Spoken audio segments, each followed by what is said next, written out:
உங்கள் favourite TV ஷோக்களை இனி miss பண்ண தேவையில்லை. ZEE5 இல் முற்றிலும் இலவசமாக காணுங்கள், இங்கேயும் எப்பொழுதும்.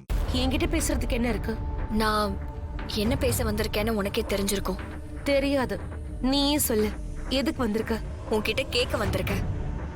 என் கணவர் மேல ஏன் இப்படி தேவையில்லாத பழிய போட்டிருக்க? நான் போய் சொன்னேன்னு சொல்றியா? எங்க இருந்து உனக்கு இவ்ளோ தைரியம்? நீ யார பத்தி பேசுறியோ அவரு என்னோட கணவர்.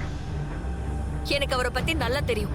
அவரு நேர்மையானவர், அவரு ரொம்ப நல்லவர். அப்ப நான் போய் சொல்றேனா? ஆமா, நீ பொய் தான் பேசுற. உன்னோட அந்த பொய்ய உன் கண்ணுல பாக்குறதுக்காக தான் நான் வந்திருக்கேன்.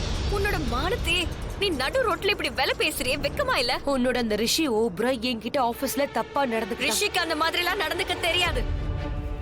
ரிஷி பெண்களோட மானத்தை காப்பாத்துவாரு.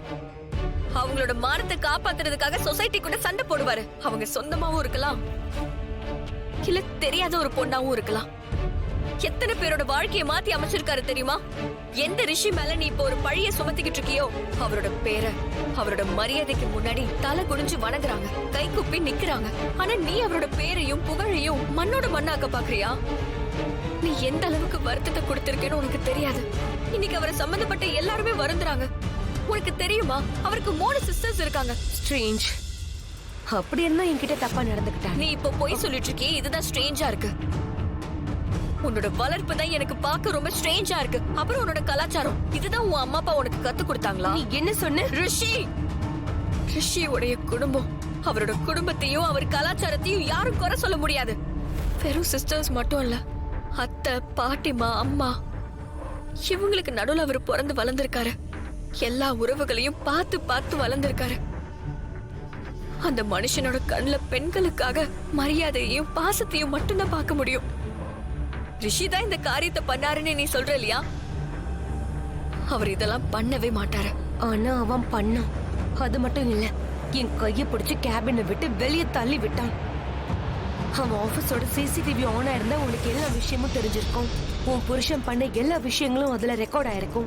நீ அது உன் கண்ணால பாத்திருப்ப. என் புருஷனோட நேர்மையை பாக்குறதுக்கு எனக்கு எந்த ஆதாரமும் தேவையில்லை. நீ என்ன ரிஷி தப்பானவர்னு இந்த உலகமே என்கிட்ட வந்து சொன்னாலும் அப்ப கூட நான் உங்க பேச்ச நம்ப மாட்டேன். ஆனா நீ இந்த விஷயத்துக்காக நீ வெக்கப்படணும். நீ என்ன பண்ணிக்கிட்டு இருக்கேன்னு உனக்கு தெரியுமா?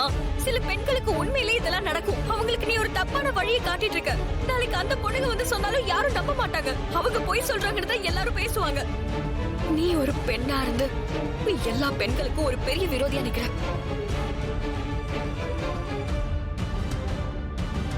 ஆனா ஒரு விஷயத்தை மட்டும் நல்லா கேட்டுக்கோ. ரிஷி கிட்ட இந்த விளையாட்டு விளையாட முயற்சி பண்ணிட்டு இருக்க இல்லையா? அவரோட பேரு புகழ் எல்லாத்தையும் மண்ணோடு மண்ணாக்க நீ முயற்சி பண்றல, அது ஒரு போதும் நடக்காது. இந்த தப்பான எண்ணத்தோடவே நீ இருந்துராத. ஏன்னா ரிஷி உன்னை விட ரொம்ப உயரத்துல இருக்கான். யாரு மானத்தை பத்தி எச்சில் துப்புறாங்களோ அந்த எச்சில் இருக்கே திரும்ப அவங்க மேலேயே தான் வந்து விழும். ZEE5 ஆப்பை டவுன்லோட் செய்து அனைத்து எபிசோடுகளையும் இலவசமாக பாருங்க.